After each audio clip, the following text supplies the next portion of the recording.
algunos puntos claves importantes para poder comprender esta realidad que es la voluntad de Dios, el propósito con el cual hemos sido llamados. La Biblia dice en Romanos 8:28: y sabemos que a los que aman a Dios, todas las cosas les ayudan a bien. Esto es, versículo 29, esto es, a los que conforme a su propósito son llamados. Porque a los que antes conoció, también los predestinó para que fuesen hechos conformes a la imagen de su Hijo. Repito de nuevo, Romanos 8:28 y 29. Y sabemos que a los que aman a Dios, todas las cosas les ayudan a bien. Esto es, a los que conforme a su propósito son llamados. Porque a los que antes conoció, también los predestinó para que fuesen hechos conformes a la imagen de su Hijo, para que Él sea el primogénito entre muchos hermanos. Claramente está allí revelado y expresado que Dios nos llamó a nosotros. Dios llama a las personas para salvarlas, para redimirlas, para rescatarlas en Cristo. Pero hay un propósito eterno que Dios reveló, y es hacer a todos sus hijos adoptados en Cristo conformes a la imagen o el carácter de Cristo.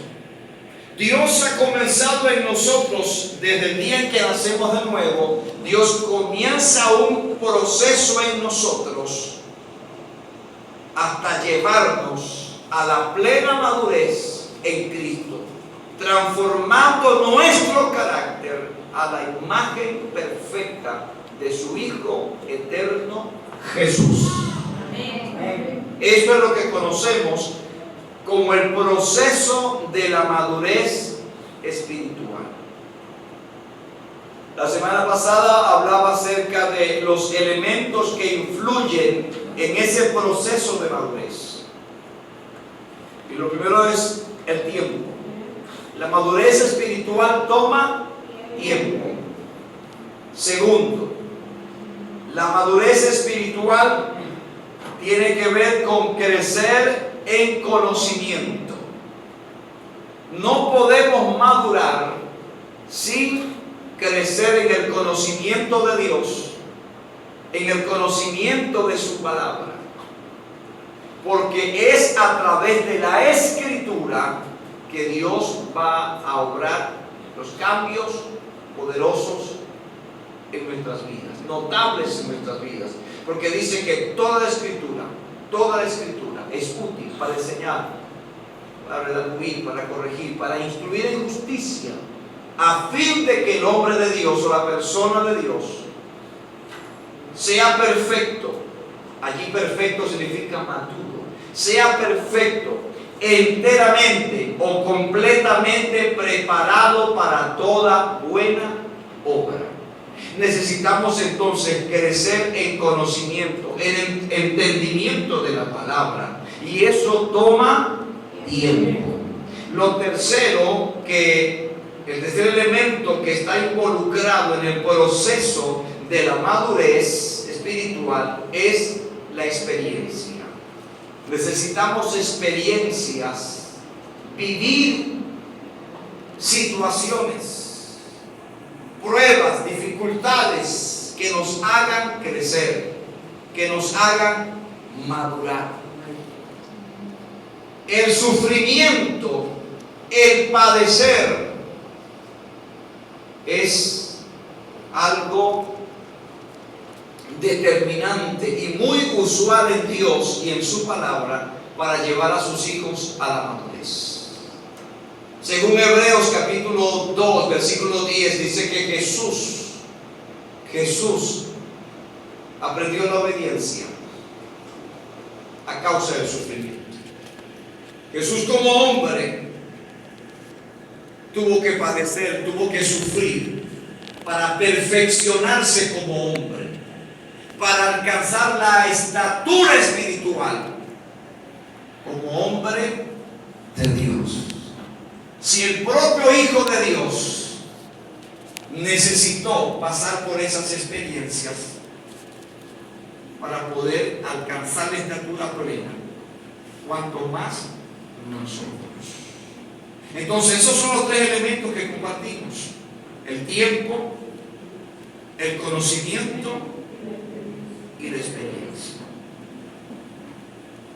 Ahora, quiero agregar algunos elementos nuevos y mencionar las áreas que modifica la madurez espiritual. La madurez produce cambios. Repito, la madurez produce cambios. Repítalo conmigo: la madurez produce cambios. Biológicamente hablando, físicamente hablando, la madurez produce cambios. Basta que uno vea las fotos de un niño, como por ejemplo Héctor Adrián, cuando nació, cuando tenía 1 año, cuando tenía 3 años, cuando tenía 4 años. Que uno vea a Sofía tan linda cuando estaba chiquitica, ahora de verdad está más linda. Pero uno ve cómo en ese proceso de maduración va sufriendo cambios, transformación, porque van madurando. Asimismo ocurre en la madurez espiritual. Entonces la madurez produce cambios. Entonces la madurez se evidencia. La madurez produce cambios en 3 áreas específicas. Número uno, la madurez produce cambios. Implica cambios en nuestra mentalidad. Produce cambios en nuestra manera de pensar. En 1 Corintios capítulo 14, versículo 20, el apóstol Pablo dijo: hermanos, sean niños para la malicia, pero maduros en su forma de pensar. Repito, 1 Corintios 14, 20, sean niños para la malicia, pero maduros en su forma de pensar. Piensen con madurez, piensen como adultos y no como niños. Entonces, el que no madura, el que no avanza en la madurez espiritual, siempre se va a mantener con una mentalidad de niño, o cuando mucho de adolescente espiritual.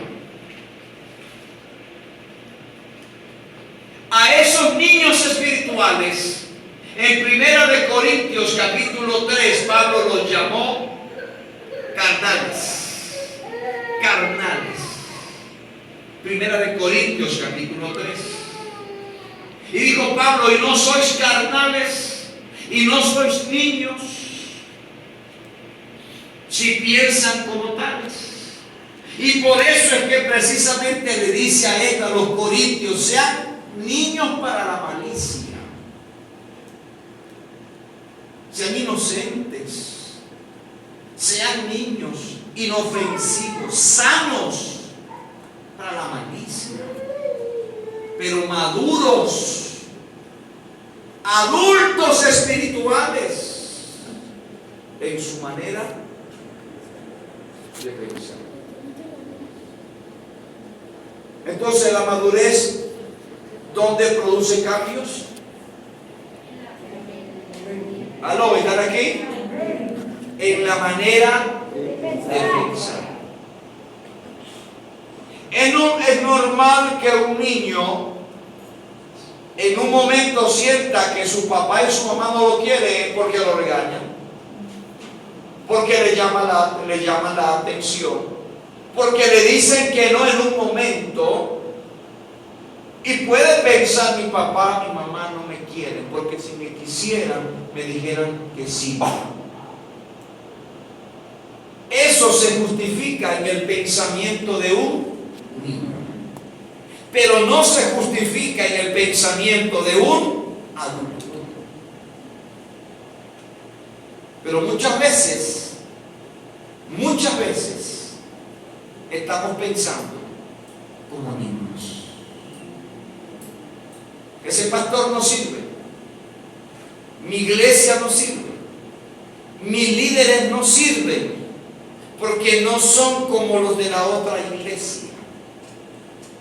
¿Y qué hace usted para ayudar para que su iglesia, su pastor y sus líderes y los hermanos sean mejores? ¿Aló? Los niños normalmente no asumen responsabilidad. Los niños normalmente culpan siempre a otros. Pero eso se entiende porque son niños.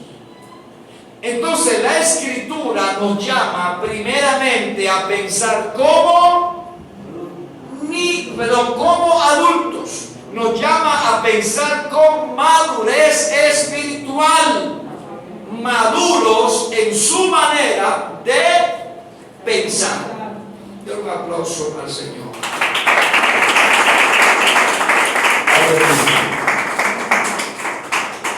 Lo segundo que modifica la madurez es el carácter.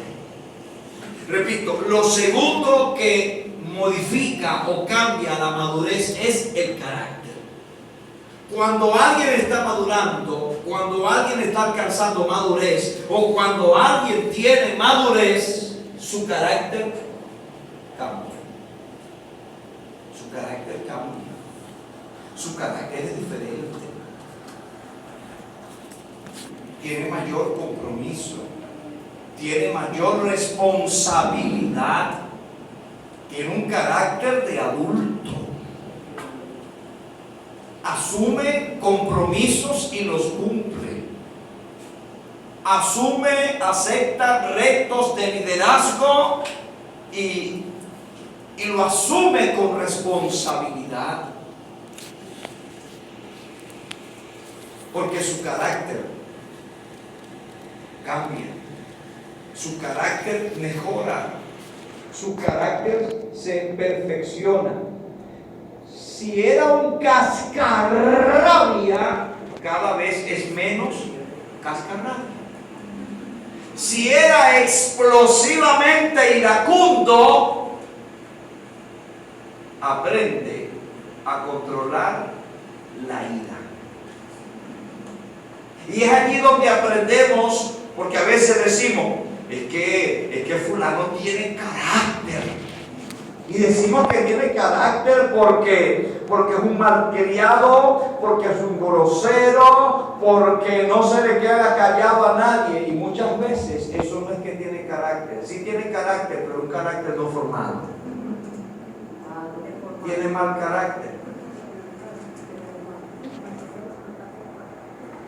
Pero también están los que son, él sí tiene carácter porque él es tan calladito, ella es tan calladita, ella parece que nada la molesta, que nada le ofende. Ni que esté muerto. Ni que esté muerto. Entonces, el carácter cuando madura adquiere equilibrio. Adquiere equilibrio. La Biblia dice, pueden airarse, pero no pecar. ¿Sí o no? El apóstol Pablo dijo, airaos, pero no pequéis. Hay cosas que justifican que nos molestemos. ¿Aló? Hay cosas que justifican que tengamos ira, que tengamos enojo. Pero lo que no se justifica es que nosotros, por estar enojados, hagamos lo incorrecto. Tratemos mal y pateemos y ofendamos a todo el que se nos cruce. Entonces, lo segundo que modifica la madurez es el carácter. Significa entonces que llegamos a ser literalmente perfectos. Implica la madurez perfección, de tal manera que somos impecables, no vamos a cometer más errores, no nos vamos a equivocar, no vamos a fallar, no vamos a tener mal carácter. ¿Será que implica eso? Pues déjeme decirle que no.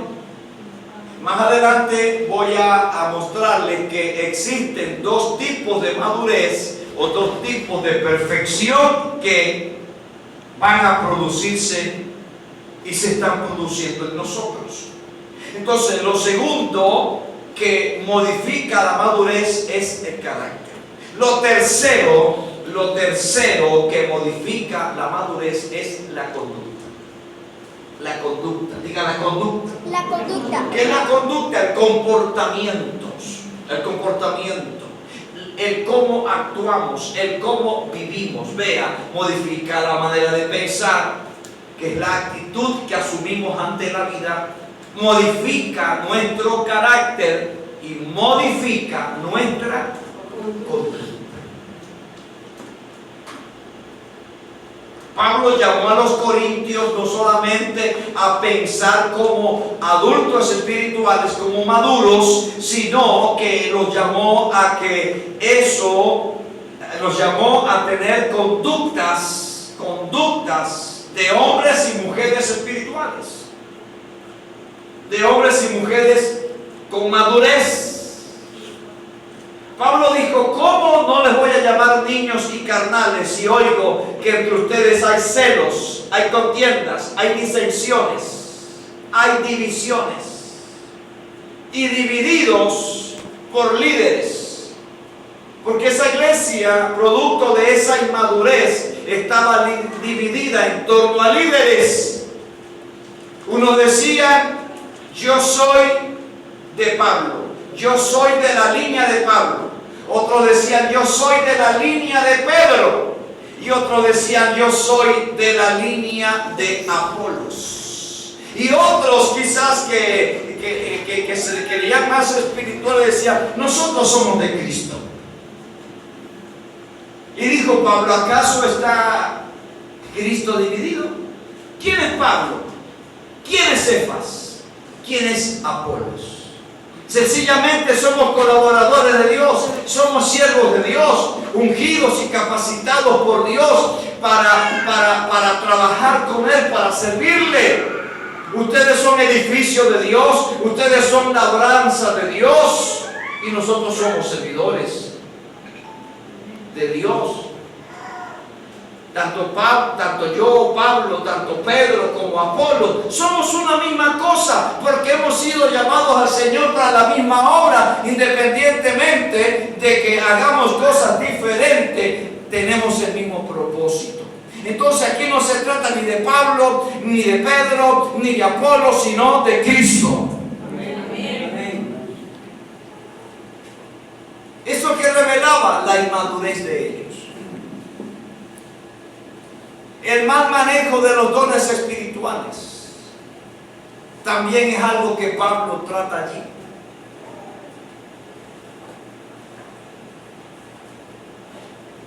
Cuando la Biblia cuando en la Biblia se emplea el término carnales, se utiliza para referirse sobre todo a la conducta de esos creyentes. Y un creyente carnal es una persona que es salva en Cristo, que tiene el Espíritu Santo, que tiene la esperanza del cielo, pero su comportamiento se parece más a la de un inconverso que a la de un convertido a Cristo. Aló, por decirlo así que yo defino, pero es eso. Parece más mundano que evangélico. Ahora sí hablarlo criollamente. Sí, parece más mundano que evangélico. Es evangélico, es cristiano, es salvo, espera ir al cielo, tiene vida eterna, pero su comportamiento, por ser niño, por ser inmaduro, se parece más a la de un inconverso. Cuando se pone un poquitico bravo, un poquitico molesto, no sabe controlar ni siquiera sus palabras y a cada rato vive botando sapos y culebras. Ustedes saben que son sapos y culebras, ¿verdad? Se medio golpea una rodilla y dice una grosería y lo corrige y dice: esa es la última que me quedaba.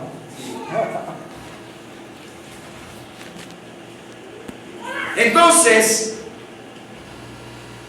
lo tercero que modifica la madurez es la conducta. La conducta. Uno no es maduro porque él diga que lo sea. Maduro en el sentido de lo que estamos hablando. No confundamos los términos. Nadie puede decir: no, ya yo alcancé la plena madurez en Cristo. Eso no se dice. Eso se demuestra. Eso se vive. Eso se hace evidente, sobre todo con el comportamiento, con la conducta. Él fue el que me ofendió. Ella fue la que me ofendió. Yo estoy esperando que ella venga y me pida perdón. Si no, no le hablo más.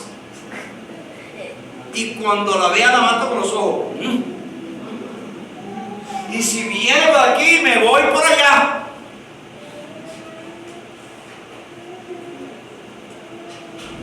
¿Qué revela eso? Inmadurez. Entonces, la madurez modifica tres áreas específicas: la mentalidad, el carácter y la conducta. Ahora, rápidamente quiero mencionar los dos tipos de madurez. Esto es importante entenderlo. Dos tipos de madurez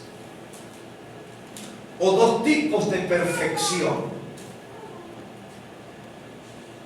El apóstol Santiago en el capítulo 1 dice: hermanos míos, tened por sumo gozo cuando os halléis en diversas pruebas.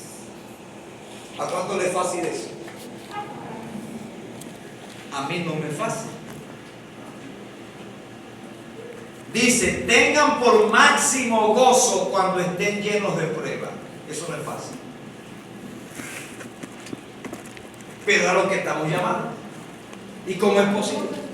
Dice: tened por sumo gozo cuando os halléis en diversas pruebas, sabiendo que la prueba de vuestra fe produce paciencia.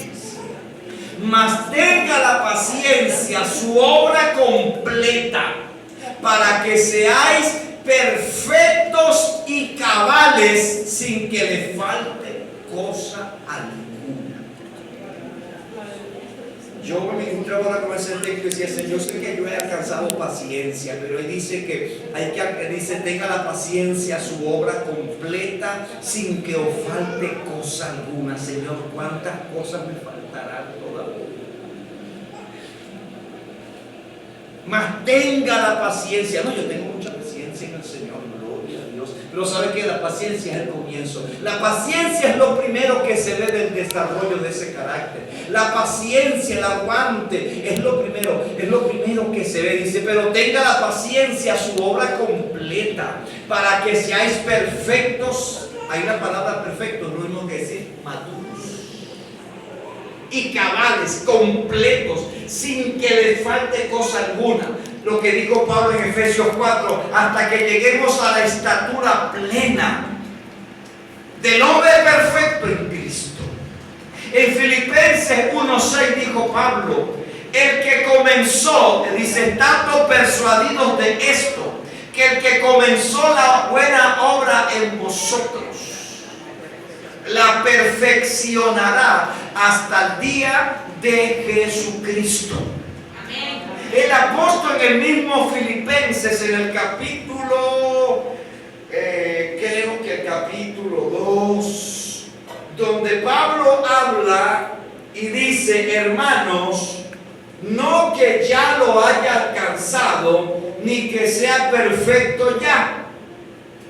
Pero una cosa hago, dejando ciertamente lo que queda atrás, metiendo a lo que está delante, para ver si logro alcanzar la perfección en Cristo Jesús. Yo no pretendo ser perfecto, hermano, no pretendo hacerle creer que soy perfecto. Pero ¿sabe qué? Unos pocos versículos después, en ese mismo pasaje, Pablo dice, y los que somos perfectos, Entonces Pablo por un lado dice, no es que sea perfecto, pero luego dice los que somos perfectos. ¿Cómo se entiende eso? Pues Pablo está hablando de las dos perfecciones. Cuando él dice no que ya sea perfecto, está hablando de la perfección absoluta a la que estamos destinados. Esa perfección absoluta, ¿cuándo se va a completar y a realizar plenamente? Cuando Cristo vuelva por nosotros. El que comenzó la buena obra en nosotros la perfeccionará hasta el día de Jesucristo. Esa obra completa perfectamente, esa madurez plena, ese desarrollo pleno, esa perfección plena se va a completar cuando Cristo vuelva por nosotros. Amén. Y el apóstol Juan dice, en su primera carta dice, que nosotros esperamos a Cristo y dice, y seremos tal como Él es, porque le veremos cara a cara. Entonces esa perfección completa, absoluta, esa madurez perfecta se va a alcanzar cuando Cristo vuelva por nosotros, la iglesia.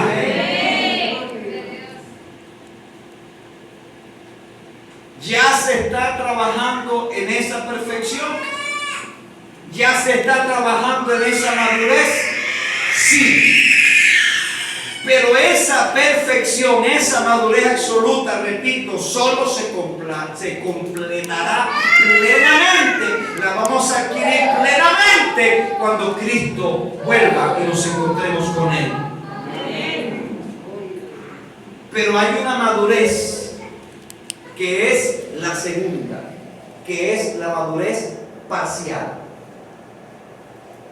que es a la que se refiere Pablo cuando dice los que somos perfectos, allí en Filipenses, los que somos perfectos, los que somos maduros, los que hemos alcanzado la madurez. Es a lo que se refirió Pablo en Gálatas capítulo 6 cuando dice, si alguno fuere sorprendido en alguna falta, vosotros que sois espirituales, restáurele con espíritu de mansedumbre. Vosotros que sois espirituales. Pablo le dice a los corintios que él no pudo hablarles como espirituales porque eran niños en Cristo. Entonces, tanto el término espiritual, el ser maduro y el ser perfecto es la misma cosa. Entendiendo que en esta tierra esa madurez, esa perfección y esa espiritualidad será relativa, será parcial y no absoluta. Aunque alcancemos madurez, aunque alcancemos pleno desarrollo de Cristo en esta vida, en esta tierra, eso no significa que no vamos a equivocar. que no vamos a cometer errores, porque no es una perfección absoluta. Y eso que es evangélico, y eso que tiene tantos años, y eso que es pastor, y eso que es el que predica, y eso que es el que lleva la palabra, te diste cuenta. Yo vi que estaba como medio bravo, yo vi como que no le gustó. Si es pastor no debería ponerse así. No, está bien, Jesucristo.